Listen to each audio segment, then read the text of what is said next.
Las Vegas Motor Speedway. When you come out here, what do you think about? Which comes to your mind first when you come out to this racetrack? Well, I think of, a fast, high bank, mile-and-a-half racetrack with some real challenges, which that's what competitors love. They love a good challenge, and the competition brings that in itself, and that seems to always come out here. But there's some pretty significant bumps going into turn one at this track, and so you're always battling with getting the grip, getting the balance, but also trying to figure out how to get over these bumps. And that was what we struggled with the most yesterday during testing. We anticipated that coming in. It was evident, yesterday, and so it's something that we definitely worked on overnight to try to improve for today. Thank you, Jeff. Questions now. We'll start right here in the middle with Claire, then we'll go over to this gentleman right here, and then we'll go to Jeff. Claire B. Lang, Sirius XM NASCAR Radio. Given yesterday with Denny Hamlin getting the $25,000 penalty and then, now going to appeal it, but saying he wasn't going to pay it, your thoughts on speaking up? You've always been able to kind of say what you want to say in the right way, and it's a kind of a double-edged sword for drivers. What are your thoughts on that? Well, my first initial, thoughts are that I think we brought more light to the situation by the fine, and I question that. But at the same time, we are all in this together to grow this sport, and you learn from your failures as well as the things that you did well, and I think that when I look back on, I guess we're calling it when did Gen 5 come? Somebody's going to have to explain to me Gen 5 exactly, because I don't remember 1 through 4. But anyway, I think that we all learned through that experience that while that car didn't drive great, it didn't look great, it actually didn't race bad. And yet we were very critical of that car. Now we've got a car that looks great, drives good, and we've done 2 races, so I think it's a little early to be really gauging where we're at from how it races. So I think that we have to understand that we all play a role in growing this sport, and when we say and do things that negatively could affect the sport, while sometimes it doesn't need to be said, because other people are paying attention to what's happening and making their own opinions, you don't need to say that. And I think that it was obviously pretty evident to me that NASCAR decided that that was taking it too far.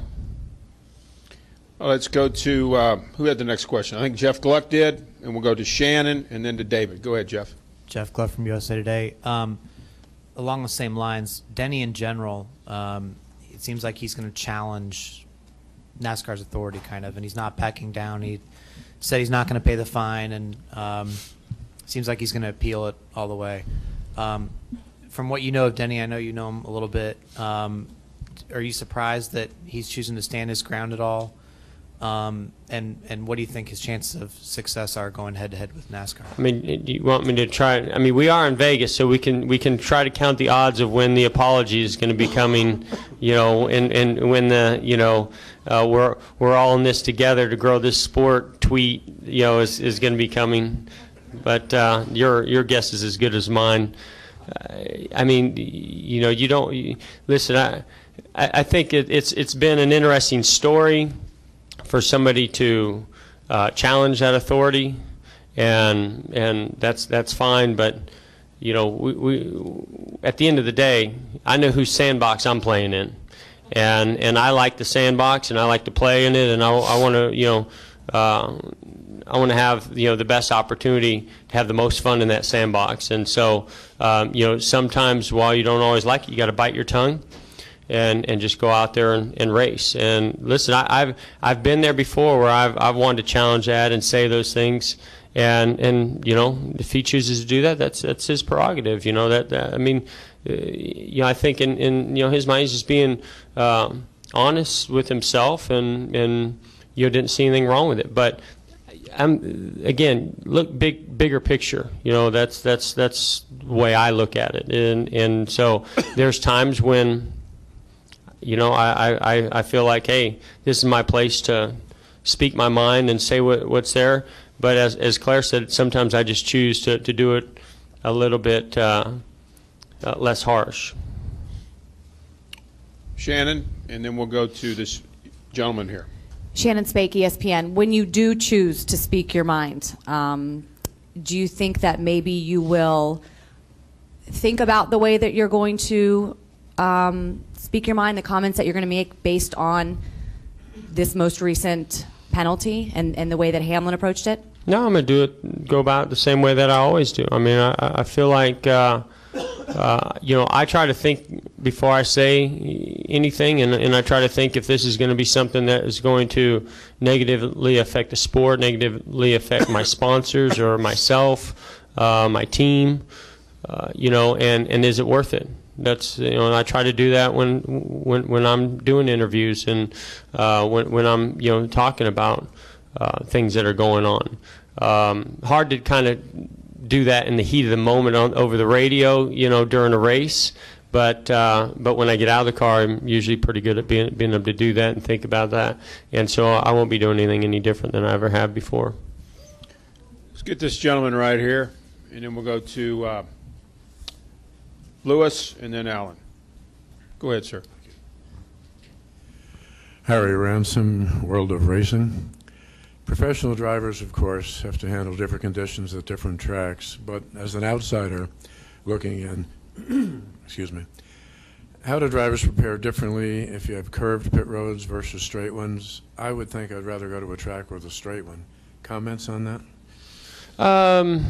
Yeah, you know, the thought process is usually more, as you talk to your crew chief, depending on where you qualify, there are certain, I think of Richmond as one that has a pretty good curve to it. And like Phoenix last week, there's you know, down in 1 and 2. And so you make those decisions based on where you qualify and where you'd like to pit and the advantages and disadvantages of those types of pit roads. But the curves are usually less of a concern as the grip level of a pit road or an opening on pit road. Usually you're trying to qualify better to get a you know, either that number 1 stall, so you just have to roll across the line to beat other cars out under caution, or you're looking for an opening to where it's just clean in, clean out. But you know, this particular pit road has the concrete pads that we see a lot. But they're all different textures in how they finish them, and this one's extremely slick, and so you have to be very, very careful coming in. You don't get much grip leaving as well, so you spin the tires a lot, so you're trying to minimize that, but you really can overshoot this pit road, the pit boxes very, very easily. Now the transition from this track from the track onto pit road is extremely I don't know, extreme, I guess is the only way I can say it. The transition is a significant one, and so you have to definitely manage that risk versus reward entering the pit road as well. I know a lot of the pit crew guys put down Coca-Cola. Pepsi in my pit box, but yes. Yes. Yeah, you know, anything, I mean, that's what we do, whatever NASCAR will allow us to do, and because of like I mentioned, this is slippery, and that stuff really doesn't help me until I lay rubber down on it and slide the tires across it. Then when that rubber gets laid into that syrup or whatever it is that they're putting on there, then it gives me more grip, but for them it's instantly more grip. Yeah, it's more for them, and you know, you don't want those guys slipping and sliding around, especially the ones carrying tires and a jack, and then there's some safety issues as well. But most of the time we do it for speed. Take three more questions. David, Lewis, and end with Mark. David Caravella, NASCAR.com. Jeff, as a guy who spent all of last season battling back from a poor start, what does that take out of a team? And did you feel like you guys were maybe spent by the time you finished that climb and maybe got into the chase?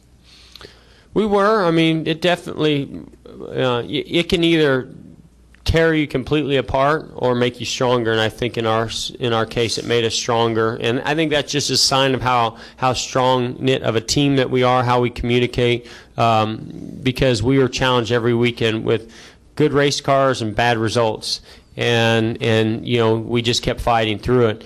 But you know, in this sport, in this day and age, it's so competitive, so far back that it's hard to find your way out of that type of a hole. If you get into one early in the season, you've got to perform extremely well and really go on a streak in order to get out of it.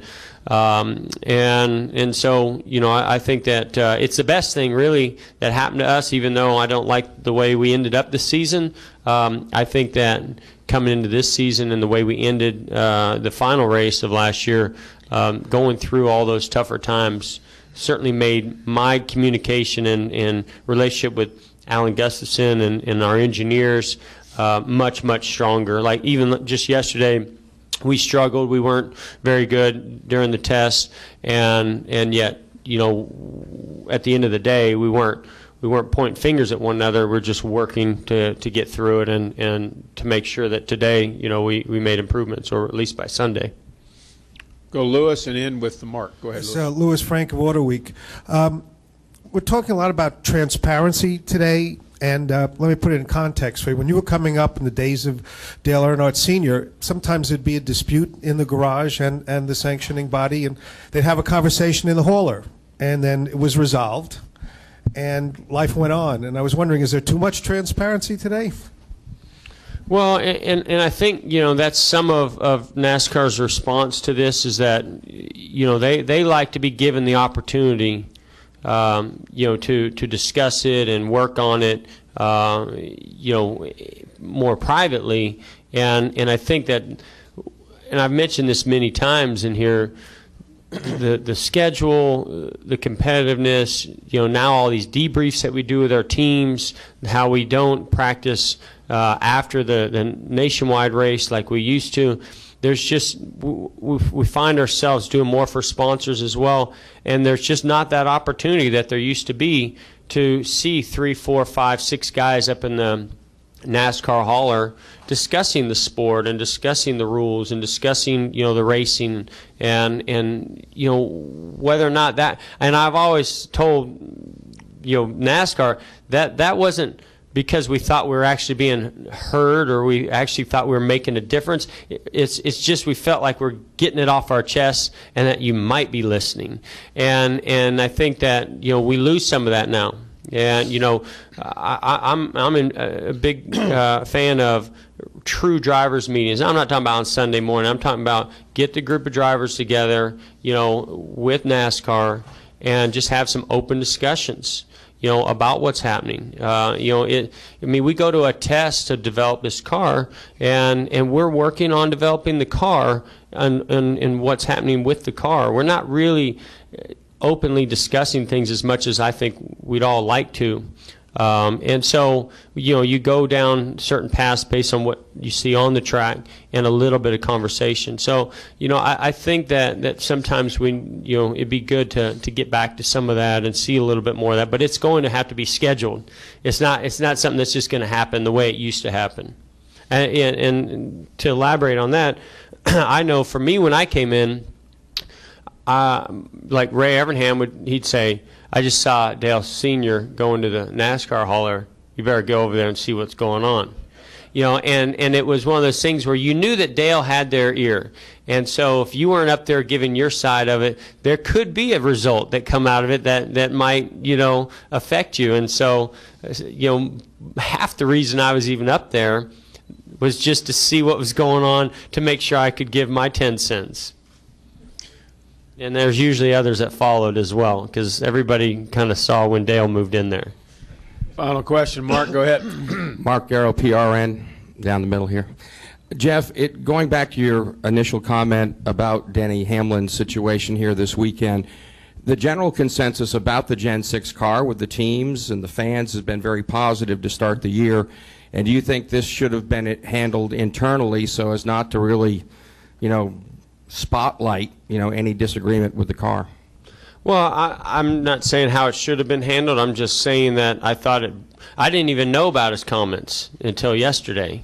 So I mean, I don't know how much it was written about. Maybe it was just because I was completely out of touch. I was out in the sand dunes Monday and Tuesday just having a blast, so I didn't know what any media was going on. So maybe, maybe it's just me, but certainly this thing has blown up after yesterday and has drawn a lot more attention to it than I think had there not been a fine. And I don't know if that really justified a fine, in my opinion. I don't think it was right, the things that Denny said and how he went about it, and it probably needed to be handled in some way. But, I just feel like I wouldn't be getting asked these questions had they went and just talked to him about it.